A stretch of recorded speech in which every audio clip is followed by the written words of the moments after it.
الحمدللہ رب العالمین والصلاة والسلام علی سید الانبیاء والمرسلین اما بعد فاعوذ باللہ من الشیطان الرجیم بسم اللہ الرحمن الرحیم افحسبتم انما خلقناکم عبثا وانکم الینا لا ترجعون صدق اللہ مولانا العظیم وصدق رسولہ النبی الکریم الامین۔ محبت و ذوق کے ساتھ بآواز بلند نبی رحمت شفیع امت صلی اللہ علیہ وآلہ وسلم کی بارگاہ بے کس پناہ میں درود و سلام کا تحفہ پیش کیجئے۔ الصلاۃ والسلام علیک یا رسول اللہ وعلی آلک واصحابک یا حبیب اللہ۔ الصلاۃ والسلام علیک یا نبی اللہ وعلی آلک واصحابک یا نور اللہ۔ کہ انسان کا مقصد کیا ہے، آج انشاءاللہ تعالی اس موضوع کے حوالے سے کچھ باتیں سماعت کریں گے۔ ایک چھوٹی سی چیز ہمارے سامنے آتی ہے، اس کے پیچھے کوئی نہ کوئی کریٹر کا مقصد ہوتا ہے۔ جو اس چیز کو بنانے والا ہوتا ہے، اس چیز کا فاؤنڈر ہوتا ہے، اس کے ذہن میں، اس کے خیالات میں کہیں نہ کہیں یہ وجہ ضرور ہوتی ہے کہ میں اس چیز کو کیوں بنا رہا ہوں۔ اللہ تبارک و تعالی جو کہ سب سے بڑا اور عظیم کریٹر ہے، سب سے بڑا اور عظیم خالق و مالک ہے، اس نے اشرف المخلوقات یعنی انسان کو بنایا۔ اس کا سبب کیا ہے؟ ایک بڑا بنیادی سوال ہے جس پر عموماً فلسفوں کی کتابوں میں بڑی بحث کی گئی ہے۔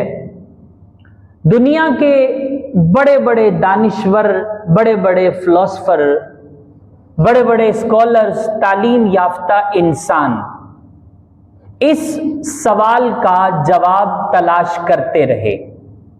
انسان کو کیوں پیدا کیا گیا؟ کیا مقصد ہے؟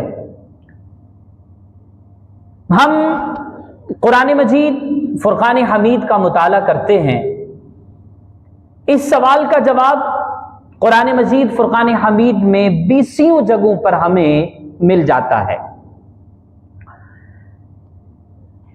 ہمارے معاشرے میں دو طرح کے افراد ہیں۔ ہمارے معاشرے سے مراد صرف ہمارے پاکستان کا معاشرہ نہیں، آل اوور دا ورلڈ جو ہے، پوری دنیا کے اندر بیسیکلی بنیادی طور پر دو طرح کے افراد ہیں۔ ایک قسم ان افراد کی ہے جنہوں نے اپنے آپ کو خالق حقیقی کے سپرد کر دیا، اپنے آپ کو اللہ تبارک و تعالی کے حکم کے تابع اور فرما بردار کر دیا۔ اور دوسری طرف وہ لوگ ہیں جنہوں نے اپنے طرز حیات کو اس فانی دنیا کی عیش و عشرت کے پیچھے لگا دیا۔ وہ یہ سمجھتے ہیں کہ ہماری زندگی کا مقصد جو 60-70 سالہ، 80-90 سالہ زندگی ہے، اس کا مقصد ہے عیش کی جائے، اپنی جسمانی ضروریات کو پورا کیا جائے اور پھر بندہ فنا ہو جائے۔ پہلی قسم کے جو لوگ ہیں اس پر تو انشاءاللہ تعالی ہم گفتگو کریں گے، جو دوسری قسم کے لوگ ہیں کہ جن کی زندگی کا مقصد اس فانی دنیا میں عیش و عشرت کا حصول ہے. جب بھوک لگی تو کھانا کھا لیا، پیاس لگی تو پانی پی لیا، اگر جسمانی ضرورت جو کہ شہوت ہے اس نے بےتاب کر دیا تو حلال طریقے سے، ناجائز طریقے سے اپنی اس بےتابی کو دور کر لیا اور بس اسی پر اکتفا کیا. لوگوں کا یہ مقصد حیات بن گیا. اب ہم اسی سوچ کو ذرا اشرف المخلوقات سے ہٹ کر دیگر مخلوقات میں دیکھتے ہیں تو ہمیں یہ چیز بڑے واضح انداز میں نظر آتی ہے کہ جانور جو ہیں وہ اس طرح کے مقصد کو پورا کرنے میں انسان سے کئی حصے بڑھ کر ہیں.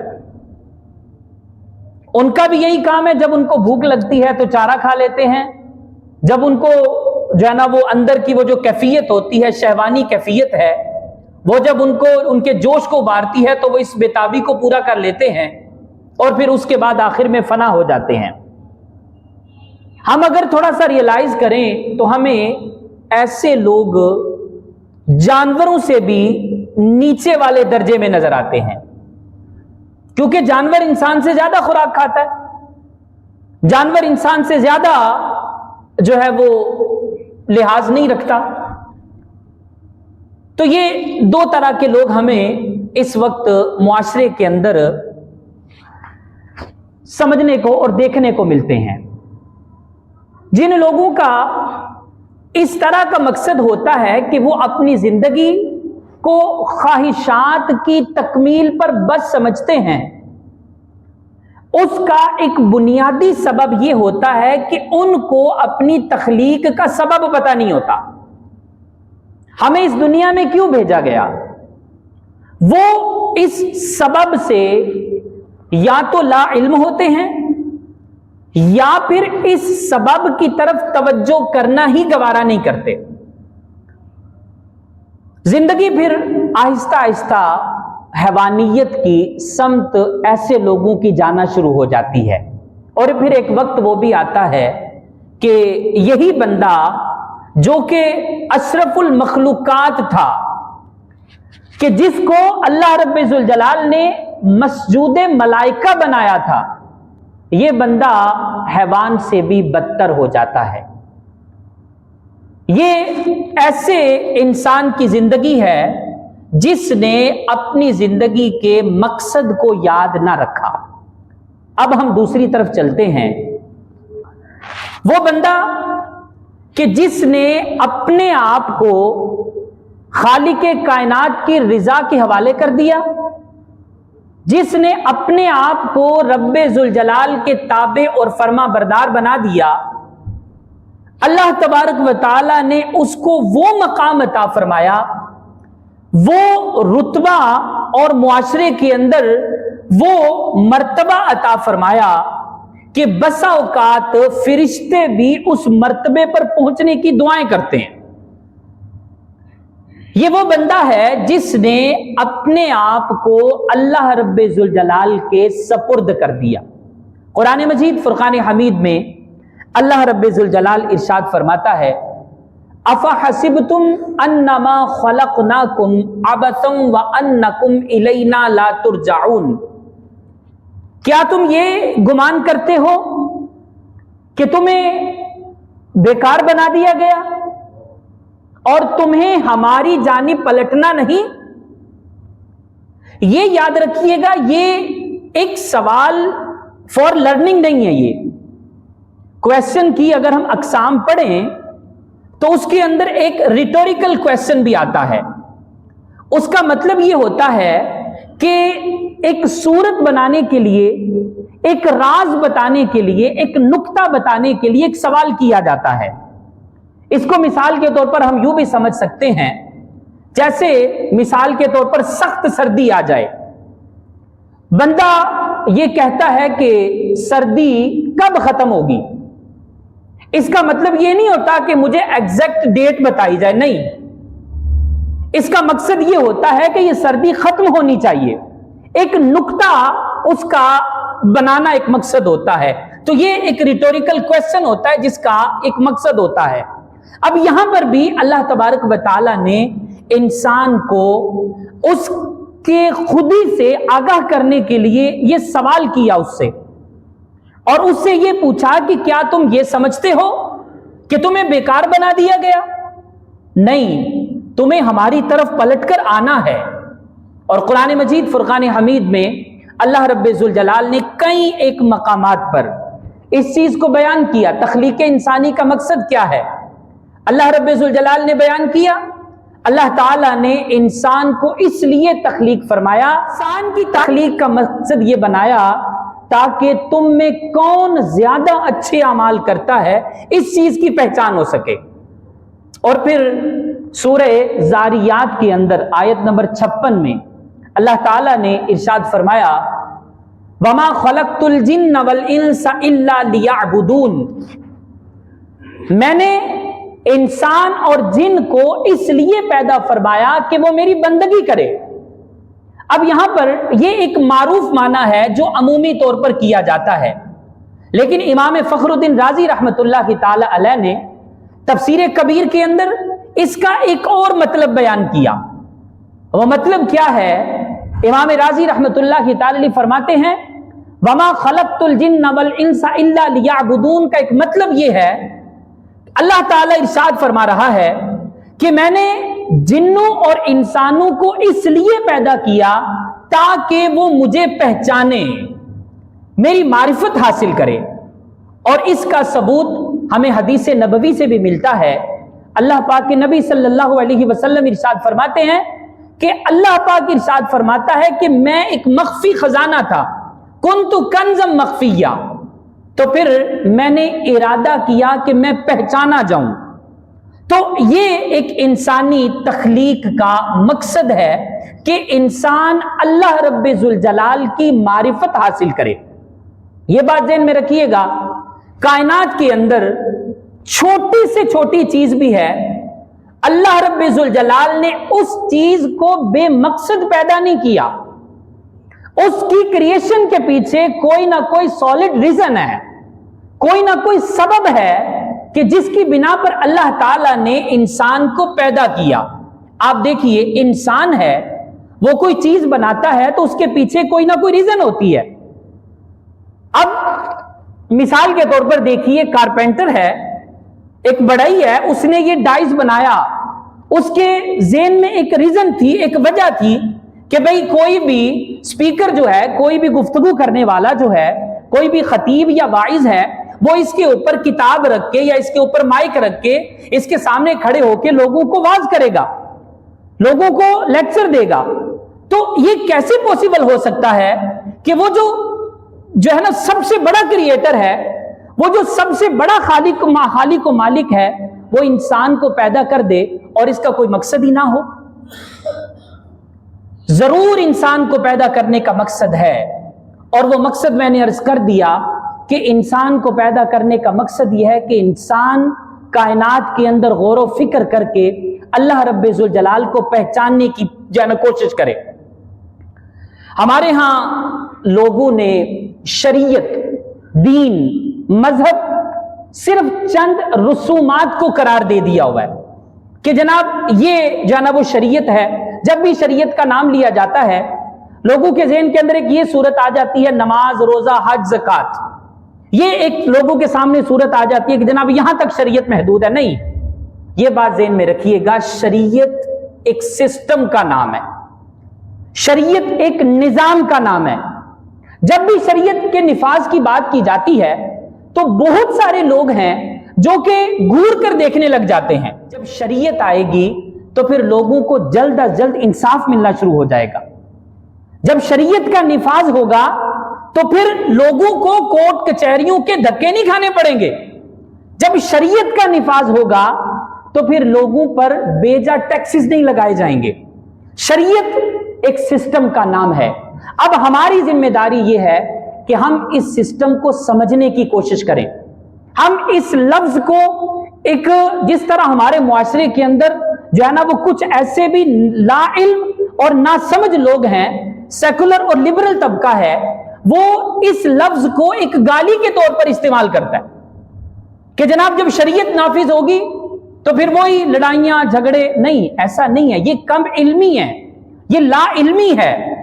شریعت کا جب نفاذ ہوگا تو اللہ کی رحمت سے یہ جو آئے دن ہمیں ہمارے کنٹری کے اندر اور پھر پورے دنیا کے اندر جو بے جا انسیڈنٹ ہوتے ہوئے نظر آتے ہیں، یہ ختم ہو جائیں گے۔ تو میں یہ عرض کر رہا تھا کہ اللہ تبارک و تعالی نے انسان کو تخلیق فرمایا ہے، تو اسینشل ٹول جو ہوتے ہیں کہ انسان کو دنیا میں کرنا کیا ہے اور کس طرح کرنا ہے، یہ ساری چیزیں اللہ نے سکھا کر بھیجی ہیں۔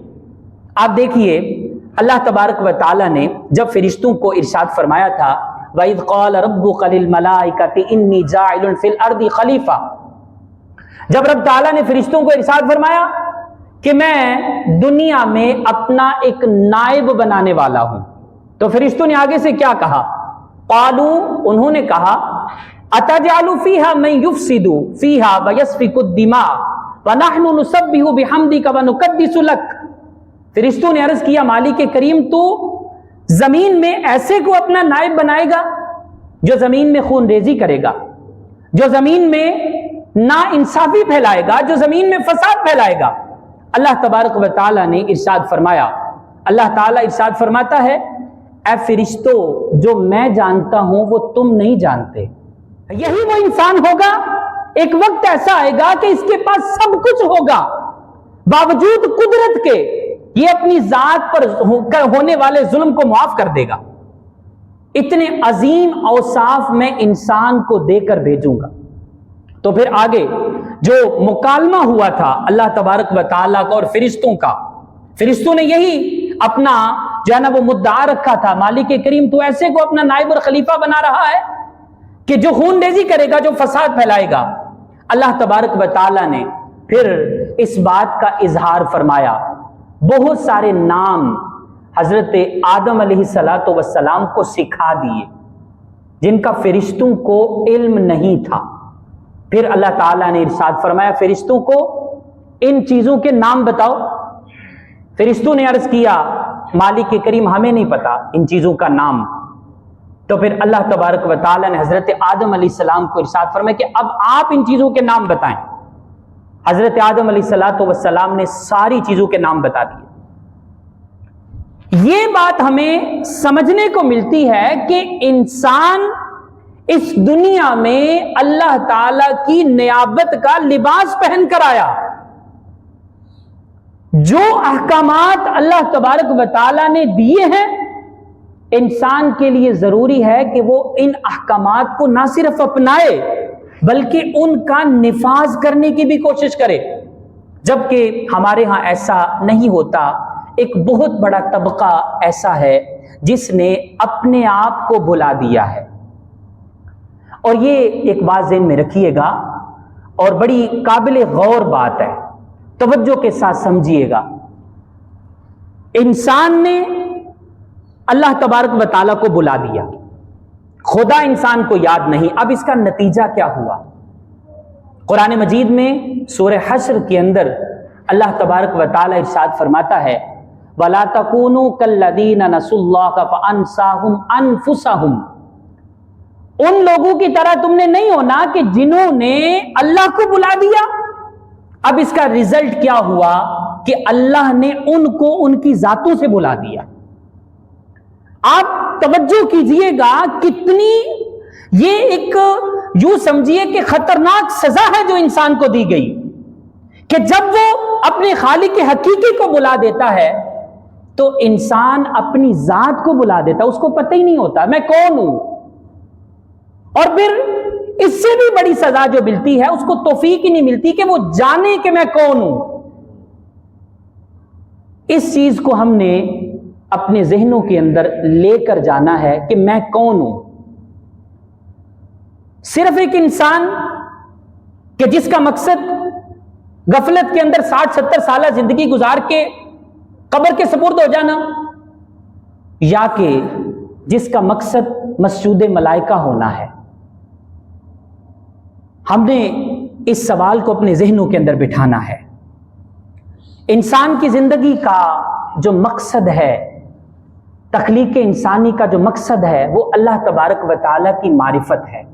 امام غزالی رحمۃ اللہ تعالی علیہ بہت بڑے فلسفی اور بڑے زبردست صوفی بزرگ، اپنے دور میں بہت بڑے سائنٹسٹ بھی تھے. یہ آپ ان کی کتابوں کو پڑھ کر دیکھیں، بڑی حیرت انگیز اور قلب و روح کے جو ہے نا وہ مشام کو کھولنے والی باتیں آپ کو ملیں گی. امام غزالی رحمۃ اللہ تعالی فرماتے ہیں اندھا وہ نہیں ہے جس کی آنکھیں نہیں، بصیرت کی بات ہے، یہ ذہن میں رکھیے گا، ظاہری دنیا سے ہٹ کر بات کر رہے ہیں.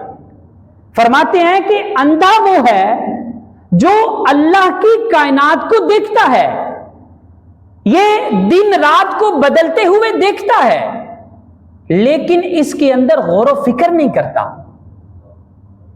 فرماتے ہیں نابینا وہ آدمی ہے. آج بتائیے، ہم سب سوال کرتے ہیں اپنے آپ سے، ہم نے کبھی اس طرح کرنے کی کوشش کی ہے؟ ہمارے خالق و مالک نے ارشاد فرمایا میں نے دنیا میں کوئی بھی چیز بیکار پیدا نہیں کی ہے، اور یہ ساری کی ساری چیزیں انسان کے لیے پیدا کی ہیں اور انسان کو اپنے لیے پیدا کیا. انسان ساری چیزوں کو سمیٹنے کی کوشش تو کر رہا ہے، لیکن خود کو ذوالجلال کی اطاعت و فرما برداری سے جو ہے نا وہ اپنے آپ کو آزاد کرنے کی کوشش کر رہا ہے. آپ دیکھیے کتنے ایسے لوگ ہیں جو لا دینیت کی بھیڑ چڑھ چکے ہوئے ہیں. زندگی یہ نہیں ہے، یہ خام خیالی ہے لوگوں کی. یہ تو ہمارے ہی فائدے کے لیے چیزیں ہیں نا، نماز، روزہ، حج، زکوٰۃ. اگر ہم ان کے اسرار پہ غور کریں، اگر ہم ان کی حکمتوں پہ غور کریں تو ہمیں بڑے حیرت انگیز فائدے بھی ملتے ہیں. ضرورت اس بات کی ہے کہ ہم کھوج لگائیں کہ ہماری زندگی کا مقصد کیا ہے. اللہ تعالیٰ نے ارشاد فرمایا الذین یذکرون اللہ قیاما وقعودا وعلی جنوبہم ویتفکرون فی خلق السماوات والارض ربنا ما خلقت ھذا باطلا سبحانک فقنا عذاب النار. سورہ آل عمران کے اندر آیت نمبر 191 ہے. اللہ تعالیٰ ارشاد فرماتے ہیں جو عقل مند لوگ ہیں ان کی علامت یہ ہے کہ وہ اٹھتے بیٹھتے اللہ تبارک و تعالیٰ کا ذکر کرتے رہتے ہیں، اور پھر کروٹ کے بل لیتے بھی اللہ کا ذکر کرتے رہتے ہیں. اور عقل مندوں کی ایک نشانی یہ بھی بیان کی گئی وَيَتَفَكَّرُونَ فِي خَلْقِ السَّمَاوَاتِ وَالْأَرْضِ، وہ زمین اور آسمان کی تخلیق کے اندر غور و فکر کرتے ہیں. اب کئی علماء نے اس کی تفسیر کے اندر یہ بات بیان فرمائی ہے، جو سائنس کا علم ہے اس کی بنیاد یہی تو ہے، کائنات کے اندر غور و فکر کرنا، کائنات کے رازوں کو ایکسپلور کرنا، یہی تو اس کی اصل بیسک چیز ہے. اور پھر علماء نے اس چیز کو بیان کیا ہے کہ سائنس کا علم جو ہے یہ بھی ثواب کا کام ہے. اس سے بندہ جتنا اس کے اندر انوالو ہوتا جائے گا، ایمان اس کے دل میں راسخ ہوگا تو رب تبارک و تعالیٰ کی معرفت اس پر کھلتی جائے گی. لیکن وہ والا سائنس کا علم جو قرآن اور حدیث سے ٹکراتا نہ ہو، یہ ذہن میں رکھیے گا. سائنس کا علم یہ اللہ تبارک و تعالیٰ کی عطا ہے اگر کسی کو مل جائے، لیکن اب اس کو سنبھالنا بھی ہے. بہت سارے لوگ ایسے ہیں جو سائنس کے پیچھے پڑے خدا کے وجود کا انکار کر بیٹھے.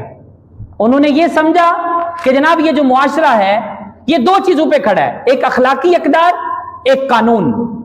اور یہ بات ذہن میں رکھیے گا، مسلمان کا یہ نظریہ نہیں ہے، مسلمان کی یہ آئیڈیالوجی ہے خالق حقیقی کے دم سے یہ کائنات بس رہی ہے.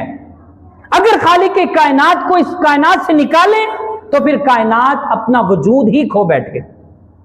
آپ دیکھیے، ایک مثال کے ساتھ سمجھنے کی کوشش کیجئے گا، توجہ کے ساتھ اس بات کو سنیے گا. انسان کو کہا جائے کہ تم نے اپنے والدین کی خدمت کرنی ہے. کیا کرنا ہے؟ اپنے والدین کی خدمت کرنی ہے. اب یہاں پر دو طرح کے لوگ سامنے آئیں گے. پہلے لوگ وہ ہوں گے جو اس حکم کو، اس بات کو خالق حقیقی کا حکم سمجھتے ہوئے اپنائیں گے. اور کچھ لوگ وہ ہوں گے جو اس بات کو اس لیے اپنائیں گے کہ جناب یہ اخلاقیات میں آتا ہے، یہ قانون ہے کہ ہم نے اپنے پیرنٹس کی خدمت کرنی ہے۔ اب دونوں میں فرق کیا ہے؟ دونوں میں فرق یہ ہے کہ جہاں تربیت کم ہوئی، جہاں قانون کمزور پڑا، فوراً وائلیشن شروع ہو گئی، اور یہ اس کا باقاعدہ ایویڈنس موجود ہے، انسان اس کا بارہا تجربہ کر چکا ہے۔ آپ دیکھیے فورن کنٹریز کے اندر جہاں خدا کے وجود کو جو ہے وہ متشکک بنا دیا گیا ہے، کئی لوگ ایسے ہیں جو خدا کے وجود کا انکار کرتے ہیں۔ اب انہوں نے کیا کیا؟ انہوں نے یہ کہا کہ بھئی یہ جو بوڑھے ہیں، یہ جو بزرگ ہیں، ان کی کھانسی کی وجہ سے ہم اپنے آرام کے اندر کیوں خلل آنے دیں؟ ان کی وجہ سے اپنی خون پسینے کی کمائی ہے وہ ہم کیوں ضائع ہونے دیں؟ انہوں نے کیا کیا؟ اس والدین کو اٹھایا اور اولڈ ہاؤس کے اندر داخل کر کے آگے۔ لیکن اس کے اپوزٹ تصویر کا دوسرا رخ دیکھیے، جنہوں نے اس بات کو حکم خدا بندی سمجھتے ہوئے مانا اور انہوں نے اس چیز کو جان لیا کہ بھئی ہمیں رب ذوالجلال کی بارگاہ میں اس کا جواب دینا ہے کہ جب تک خدا موجود ہے تب تک مجھے اس بات پر عمل کرنا ہے، اور خدا موجود ہی موجود ہے، تو کبھی بھی یہ جو خدا کا اقرار کرنے والا ہے یہ اپنے عہد سے عہد شکنی نہیں کرے گا، یہ اپنے وعدے کو پورا کرتا رہے گا۔ تو اس چیز کو ہم نے سمجھنا ہے کہ انسان کو جو پیدا کیا گیا ہے وہ اس لیے کہ انسان خدا کی معرفت حاصل کرے۔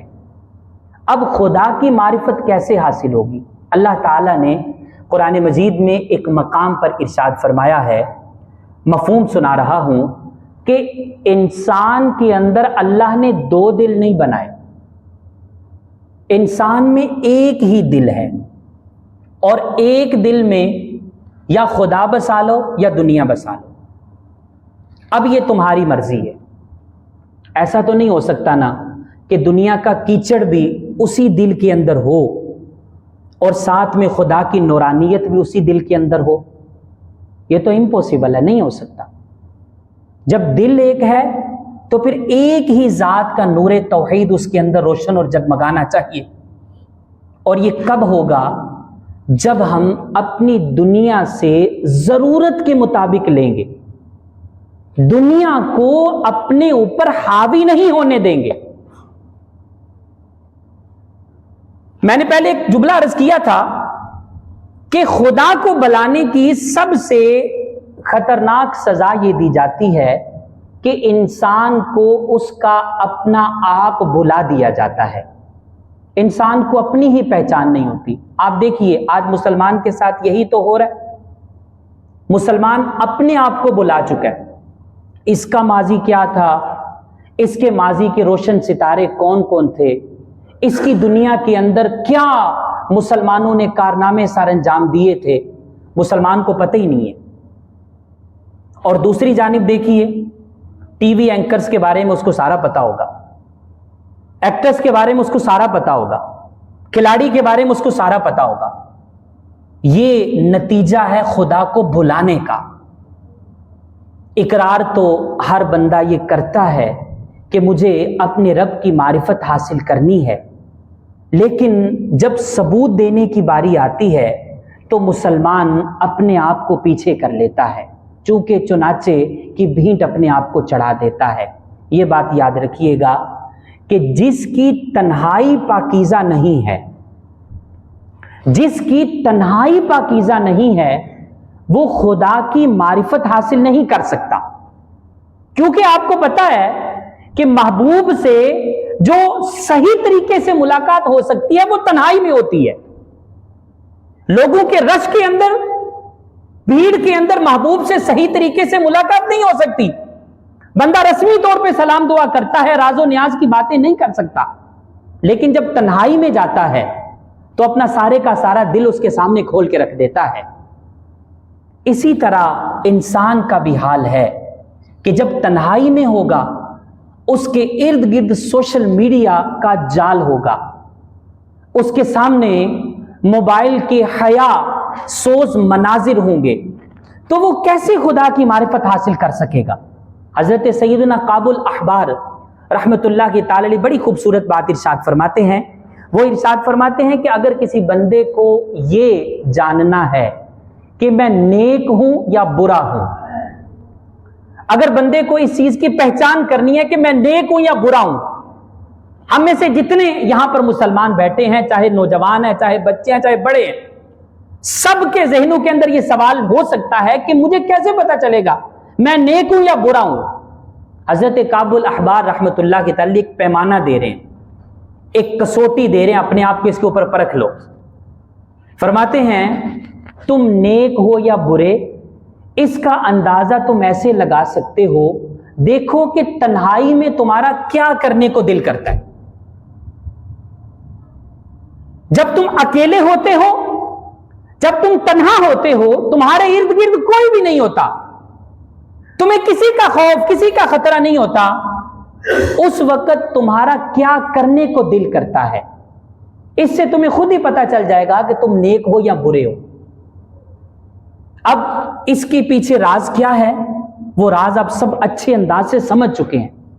اگر تو تنہائی میں جا کر میرا یہ دیکھنے کو دل کرتا ہے جو میں لوگوں کے سامنے نہیں دیکھ سکتا، تو آپ سمجھ لیجئے کہ اچھائی کی صفات بہت کم ہو چکی ہیں. اور اگر تنہائی میں جا کر میرا یہ دل کرتا ہے کہ میں ان ساری چیزوں سے آزاد ہو کر اپنے آپ کو اس زنجیر کی بیڑیوں سے آزاد کر کے اپنے خالق و مالک سے ملاقات کرنے کے بارے میں سوچوں، وہ طریقے سوچوں، وہ طریقے جانچوں کہ کیسے مجھے میرے رب کی معرفت مل سکے گی، تو پھر سمجھ لیجئے کہ اچھائی کی جو صفات ہیں وہ عروج کے اوپر ہیں. یہ ایک پیمانہ ہے جو کہ ہمیں دیا گیا. خدا کی معرفت ہمیں کیسے ہوگی؟ یہ جو آیت مبارکہ میں نے پڑھی ہے، خدا کی معرفت وَمَا خَلَقْتُ الْجِنَّ وَالْإِنسَ إِلَّا لِيَعْبُدُونَ کہ تفسیر رازی کے مطابق میں نے جو معنی بیان کیا ہے کہ اللہ تعالیٰ نے انسان کی تخلیق اس لیے فرمائی، انسانوں کو اور جنوں کو اس لیے پیدا کیا گیا کہ وہ خدا کی معرفت حاصل کریں. تو اس کی تفسیر میں امام رازی رحمت اللہ کی تعالی علیہ نے ایک اور بڑی خوبصورت بات لکھی ہے. خلاصہ کرتے ہیں، خلاصہ گفتگو بیان کرتے ہیں. فرماتے خدا کی معرفت جو ہے یہ دو چیزوں کے اندر پوشیدہ ہے. پہلی چیز امر الہی کی تعظیم، حکم خداوندی کی عظمت، یہ ایک پہلی چیز ہے. اب حکم خداوندی کا مفہوم کتنا وسیع ہے یہ آپ سب جانتے ہیں. حکم خداوندی کا مفہوم صرف اتنا ہی نہیں ہے کہ دین میری ذات کا مسئلہ ہے. حکم خداوندی کی تعظیم کا مطلب یہ نہیں ہے کہ دین میرا پرسنلی میٹر ہے، نہیں. حکم خداوندی کی تعظیم کا مطلب یہ ہے کہ تم اٹھ کر جو ہے وہ اسلام کا علم پوری دنیا کے اوپر لہرا دو. اللہ تعالیٰ نے اپنے محبوب کریم علیہ الصلوۃ والسلام کو یہی ارشاد فرمایا. اب یہ دعوت فکر میرے ذہن کے اندر بھی ڈالی جا رہی ہے. ایک جو معرفت خداوندی کا ذریعہ ہے وہ یہ ہے کہ بندہ کیا کرے؟ امر الہی کی عظمت کو سمجھے. ایک چیز ہے اس کی امپورٹنس ہی میرے دل کے اندر نہیں ہے، اس کی اہمیت ہی نہیں ہے. شریعت کے نفاذ کا مطلب کیا ہوتا ہے؟ شریعت کے نفاذ کے فائدے کیا ہوں گے؟ یہ جو ہمارا بیوروکریسی سسٹم ہے جو کہ سیکولرزم کے اوپر کھڑا ہے، یہ جو ہمارا بینکنگ سسٹم ہے جو کہ لا دینیت کے اوپر کھڑا ہے، یہ جو ہمارا یونیورسٹی میں ایجوکیشن کلچر ہے جس کے اندر سیکولرائزیشن عروج پر چڑھتی جا رہی ہے، یہ جو ہمارے ارد گرد ہم دیکھتے ہیں کہ لا دین لوگوں کا طبقہ بڑھتا جا رہا ہے، اس کی بیسک ریزن یہ ہے کہ امر الہی کی جو تعظیم تھی اس تعظیم کو بلا دیا گیا ہے. وہ تعظیم یہ ہے کہ میں خود بھی با عمل بنوں اور اپنے ساتھ والے کو با عمل بناؤں. جن قوموں کے اندر سے دین ختم ہوا ہے، چاہے وہ دین عیسائیت ہو چاہے وہ دین یہودیت ہو، اس کی بیسک ریزن یہ بنی ہے کہ لوگوں نے یہ سمجھ لیا کہ دین ہمارا پرسنلی میٹر ہے، دین کو اپنی ذات تک محدود رکھا. نہیں، ہمارا دین یہ نہیں ہے. ہمارا دین یہ ہے کہ کہ غالب تم ہی آؤ گے، تم نے مایوس نہیں ہونا، ہمارا دین یہ ہے، تم نے ہمت نہیں ہارنی، لگے رہو، کوشش میں رہو۔ اور دوسرا معرفت خداوندی کا طریقہ اس آیت کی تفسیر میں یہ بیان کیا گیا، مخلوق خدا پر شفقت، مخلوق خدا پر رحم، یہ اللہ تبارک و تعالیٰ کی معرفت کا بہت بڑا سبب ہے۔